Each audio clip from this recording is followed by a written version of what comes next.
So Black Wall Street was this area in Tulsa, Oklahoma, specifically in the Greenwood district, that housed hundreds of black-owned businesses. It was founded by a man named O.W. Gurley. He moved to Tulsa in 1906 and bought 40 acres of land, and he only sold it to black settlers. Initially, he established himself 80 miles west of Tulsa, where he claimed a plot of land, was a principal of a local school, and ran a successful general store for more than a decade. Gurley had a vision to create a community that was for black people and by black people. And with Greenwood, he accomplished just that. He loaned money to several other black entrepreneurs who were looking to start their own businesses. Some examples of the black-owned businesses that existed in Greenwood were the Stratford Hotel, that was owned by a man named J.B. Stratford, who was one of Gurley's early business partners. Then there were John and Lula Williams. They owned a candy shop and built Dreamland Theater, which could seat about 750 people. Can't forget about Andrew Smith, the man. He was a lawyer who founded and ran the Tulsa Star, which is one of the area's most successful black-owned newspapers.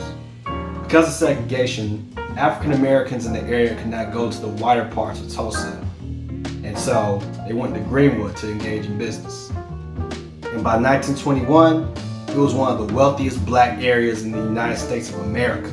I mean, they even had their own hospital and public library. Some historians say the community was so self-sustaining that it's estimated that every dollar that was spent in the district circulated within the neighborhood and its businesses about 36 times. It got its nickname Black Wall Street from Booker T. Washington. Now, even though they had a lot of black-owned businesses, doesn't mean there was never any poverty there. Some people still were poor and lived in shacks. But despite that, it still became an area that many black residents moved to from the deep south to escape the violent racism that was going on down there. And while Black Wall Street was self-sustaining, it was literally only 2 blocks away from the white neighborhoods, which only added to the tension.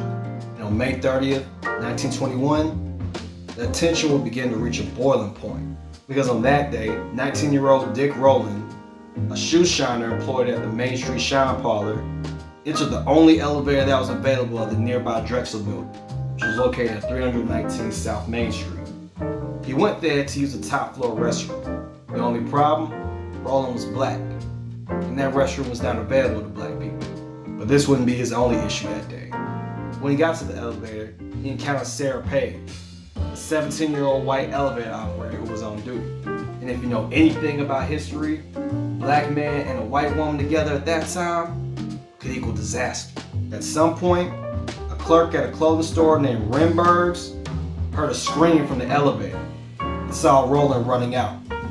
When he went over to Page, her dress was torn, and thinking she had been assaulted, he called the authorities. It's not known exactly what happened, but one explanation states that Rowland had tripped as he got into the elevator, and in trying to catch his fall, grabbed on the Page and accidentally ripped her dress. Despite that, Rowland was terrified, and he had every reason to be. As I mentioned earlier, Greenwood was only 2 blocks away from the white areas of Tulsa.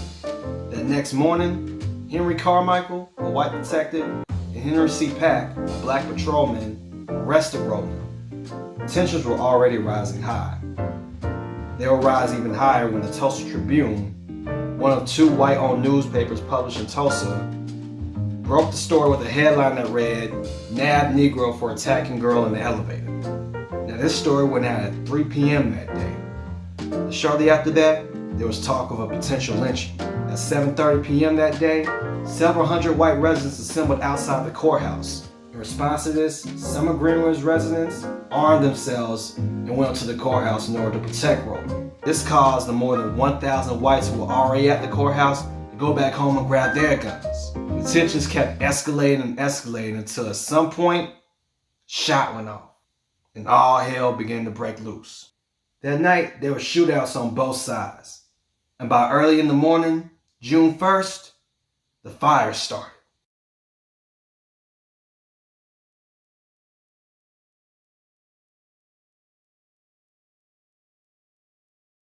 Some of the residents did what they could to defend themselves. Others fled to avoid the violence. By 4 a.m., it's said that about 24 black-owned businesses had been set on fire.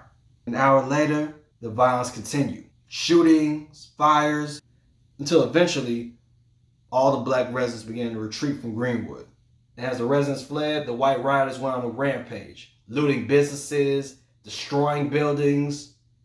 It's even said that airplanes were carrying white assailants who were firing rifles and dropping firebombs on buildings and the fleeing families.